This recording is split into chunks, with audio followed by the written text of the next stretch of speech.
अस्सलाम वालेकुम नाजरीन। ड्रामा सीरियल सांवल यार पिया की नेक्स्ट एपिसोड बहुत इंटरेस्टिंग होने वाली है, क्योंकि नेक्स्ट एपिसोड में असलम से एक बहुत बड़ी गलती होने वाली है। असलम अपने गुस्से में आकर सांवल को एक थप्पड़ भी लगा देगा और इसका खामियाजा भी असलम को ही भुगतना पड़ेगा। लेकिन अपने बाप की गलती को देखते हुए पिया खुद आकर सांवल से माफी मांगेगी। तो क्या अब सावर पिया को उसके बाप की गलती के लिए माफ कर देगा, या फिर सावर भी पिया से कह देगा कि आइंदा प्लीज आप हमारे यहां मत आइएगा? तो इस बारे में हम बताएंगे आपको आज की इस वीडियो में। लेकिन इससे पहले अगर आपने हमारा चैनल अभी तक सब्सक्राइब नहीं किया है तो बहुत शुक्रिया के साथ पहले चैनल को सब्सक्राइब कर लीजिए। तो नाजरीन, जैसा कि टीपू भी पूरी कोशिश कर रहा है कि सांवल अपनी सस्सी को भूलकर पिया की तरफ रागिब हो जाए और पिया और सांवल की सेटिंग भी हो जाए, क्योंकि अब सांवल तो टीपू को समझा रहा है कि भाई चुप करके बैठ जाओ। उसका बाप देखा है तुमने कि किस तरह से हमें गुंडा मवाली समझता है, हमारी इज्जत तक नहीं करता, वो कहां अपनी बेटी देगा। अब यहां पर तो सांवल भी टीपू को लेकर अपनी बाजी खेलने के लिए डब्बों पर पहुंच जाएगा, जिसके बाद जैसे ही सांवल खेलने लगेगा तो सांवल का मुखालिफ उससे कहेगा कि मुझे तो बहुत मुश्किल लग रहा है सांवल भाई आपसे जीतना, क्योंकि तुम तो अब जीतते हुए नजर आ रहे हो और सांवल भाई तुम्हें हराना बहुत ही मुश्किल काम है और मुझे तो नहीं लगता कि मैं तुमसे जीत पाऊंगा। अब यहां पर सावन कहेगा कि उसकी सिर्फ और सिर्फ एक ही वजह है, क्योंकि तुम सब इसलिए खेलते हो ताकि मुझे हरा सको और मैं इसलिए खेलता हूं ताकि जीत सकूं। यही फर्क है हम दोनों में। तो अब यहां पर जैसे ही सांवल आखिरी बाजी लगाएगा तो सांवल ही जीत जाएगा और इसके बाद सारे लोग सांवल सांवल चिल्लाना शुरू कर देंगे। तो यहां पर यह बात साबित हो जाएगी कि सांवल से अच्छा डब्बू कोई खेल ही नहीं सकता है। लेकिन अब बहुत जल्द सांवल को इस जीत का इनाम भी मिलने वाला है और वो इनाम एक खूबसूरत गिफ्ट के तौर पर होगा। और सावंत जीतने के बाद टीपू से कहेगा कि टीपू जाओ जाकर नो स्मोकिंग बोर्ड लेकर आ जाओ, क्योंकि पियाजी को बड़ा मीतो मचाए सलाह है हमारी स्मोकिंग से। आइंदा यहां पर कोई स्मोकिंग नहीं करेगा, इसीलिए मुझे बोर्ड लेकर आना होगा। और टीपू फौरन से नो स्मोकिंग का बोर्ड लाकर सांवल को दे देगा। अब जैसे ही सांवल बोर्ड लगाने लगेगा तो उसी वक्त पिया भी खिड़की में आकर खड़ी हो जाएगी और सांवल उसे बोर्ड दिखाएगा। तो पिया काफी ज्यादा खुश होगी और तालियां बजाकर उसे एप्रिशिएट करेगी और कहेगी कि यह तुम बहुत अच्छा काम कर रहे हो। अब सांवल ने पिया की खातिर स्मोकिंग तो बंद कर ही दी है और यही वो ग्रीन सिग्नल्स हैं कि सावन की जितनी भी बुरी आदतें हैं पिया आहिस्ता आहिस्ता करके सारी आदतें छुड़वा देगी। इसी के साथ वहीं दूसरी तरफ अलियार को भी पता चल चुका है कि उसके मामा और बाबा वापस आ रहे हैं।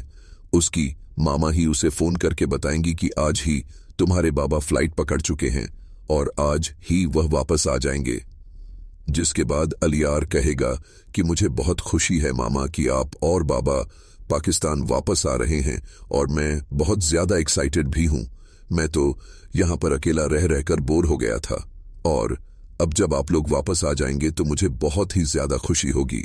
इसके बाद अलियार तो अपने बाप का इंतजार करने लग जाएगा और फिर अगले दिन अलियार अपनी हैवी बाइक लेकर यूनिवर्सिटी के लिए निकल जाएगा, क्योंकि अब वो अपनी स्पोर्ट्स कार से बोर हो चुका है।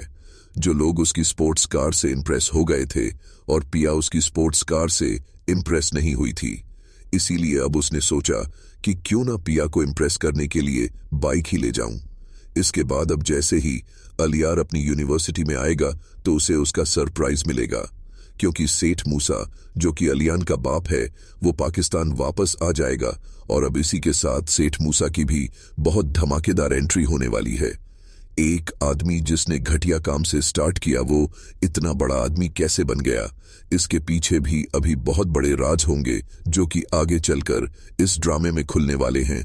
और अब मूसा के कर्मों का फल सिर्फ और सिर्फ अलियार को भुगतना पड़ेगा, क्योंकि वहीं दूसरी तरफ असलम भी बहुत ज्यादा परेशान है कि अब ऐसा कौन सा सेठ पैदा हो गया है जो उसकी वर्कशॉप खरीदना चाहता है। और यही बात आकर वो अपनी बीवी को भी बताएगा और कहेगा कि कुछ गुंडे मवाली लग रहे थे मुझे, कह रहे थे कि हमारा सेठ चाहता है कि यह वर्कशॉप खाली हो जाए, जल्द से जल्द उसे यहाँ पर प्लाजा बनाना है। अब यहाँ पर असलम की बीवी जकिया कहेगी कि एक मुसीबत खत्म होती है तो दूसरी मुसीबत हमारे गले पड़ जाती है। अब हमें लगा था कि यहाँ पर आकर रहने लग गए हैं तो कुछ अच्छा हो जाएगा। हमारा यहाँ पर दिल भी लग गया है और हम यहाँ से अब जाना भी नहीं चाहते हैं। तो ये मसला खड़ा हो गया है। ना जाने कौन से लोग हैं जो आपके वर्कशॉप के पीछे पड़ गए हैं। अब यहाँ पर असलम कहेगा कि मुझे तो यही लग रहा है कि वो लोग सांवल से मिले हुए हैं और ये सारे का सारा काम सांवल ही करवा रहा है। वही है इस गली का गुंडा, उसी के काम होंगे यह सब कुछ। गुंडे मवालियों के साथ तो उसके बहुत अच्छे ताल्लुकात होंगे, इसीलिए उसने भेजे होंगे वो बंदे, और मुझे पूरा यकीन है कि यह उसी का काम है।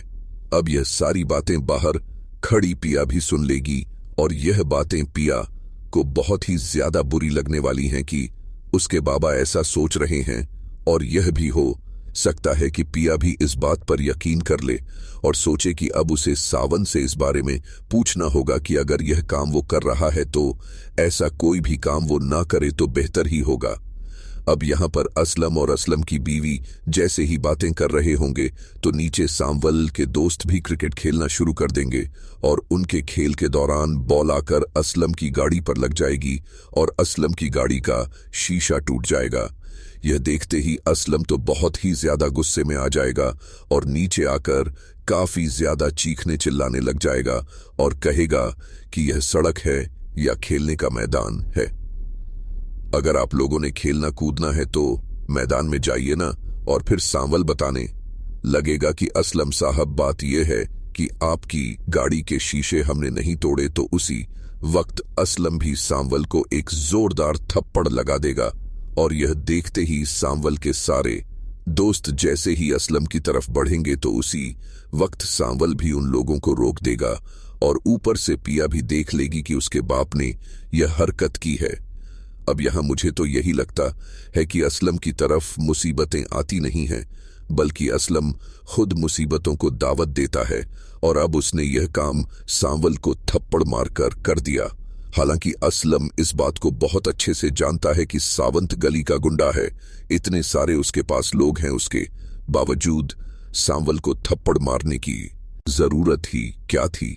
और मुझे तो यह समझ नहीं आती कि असलम को क्या तुक बनती है कि वह सांवल को थप्पड़ मारे। हो सकता है कि यहाँ पर सांवल असलम को समझाएगा और कहेगा कि मैंने कुछ नहीं किया और ना ही मेरे लड़कों ने कुछ किया है। वो बच्चे गली में यहाँ पर क्रिकेट खेल रहे थे, हम भी उन्हें रोकने ही आए थे। इतनी देर में उन लोगों ने गेंद मारकर आपकी गाड़ी का शीशा तोड़ दिया और आपने बिना सोचे समझे हमें इल्जाम दे दिया और हम पर ही अपना गुस्सा निकाल दिया। असलम यह बात मानने के लिए यहाँ पर तैयार ही नहीं होगा, लेकिन टेपुओ भी मैदान में आएगा और असलम से यही कहेगा कि जो भाई कह रहे हैं वही ठीक है।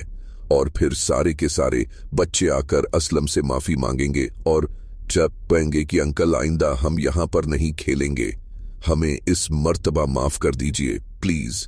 और फिर हो सकता है कि असलम शर्मिंदा हो जाए कि उसने सांवल को थप्पड़ मार दिया, लेकिन असलम जितना मर्जी शर्मिंदा हो जाए, सांवल से तो वो माफी कभी भी नहीं मांगेगा। अब जैसे ही असलम घर जाएगा तो असलम की बीवी और बेटी ही उसे समझाएंगे कि आपने यह बहुत गलत किया है, आपको सावर पर इस तरह से हाथ नहीं उठाना चाहिए था। आप अच्छी तरह इस बात को जानते हैं कि एक दिन हम कितनी बड़ी मुसीबत में थे और उसने ही तो आकर हमारी मदद की थी। उसके बावजूद आपने उसका एहसान लेने की बजाय उसे थप्पड़ मार डाला। लेकिन मुझे यहाँ पर ऐसा लगता है कि अब अपने बाप की इस गलती को सुधारने के लिए पिया ही सावन से माफी मांगने के लिए जाएगी और सावन से कहेगी कि हमें माफ कर दीजिए, मेरे बाबा से बहुत बड़ी गलती हो गई, उन्हें आपको थप्पड़ नहीं मारना चाहिए था। और यह भी हो सकता है कि पिया सावल को बता दें कि दरअसल वो बहुत ज्यादा परेशान हैं क्योंकि उनके वर्कशॉप पर कुछ गुंडों ने आकर कब्जा करने की कोशिश की है और वह कह रहे हैं कि जल्द से जल्द वर्कशॉप खाली कर दी जाए और उनको वर्कशॉप बेच दी जाए। इसी वजह से बाबा बहुत ज्यादा परेशान थे और उनको लग रहा है कि यह सब कुछ आप करवा रहे हैं। और यहाँ पर सावल कहेगा कि ऐसा बिल्कुल भी नहीं है, मैं तो जानता भी नहीं हूं ऐसे लोगों को जो ये काम करते हैं। भला मैं क्यों उनकी वर्कशॉप को बिकवाऊंगा, और मेरा तो इसमें कोई फायदा भी नहीं है। चलिए खैर पिया जी, आप फिक्र ना कीजिए, मैं देख लूंगा उन लोगों को और आपको वो लोग अब दोबारा तंग नहीं करेंगे। अब यह बात सुनकर तो पिया काफी ज्यादा खुश होने वाली है, लेकिन पिया को इस बात का अंदाजा नहीं है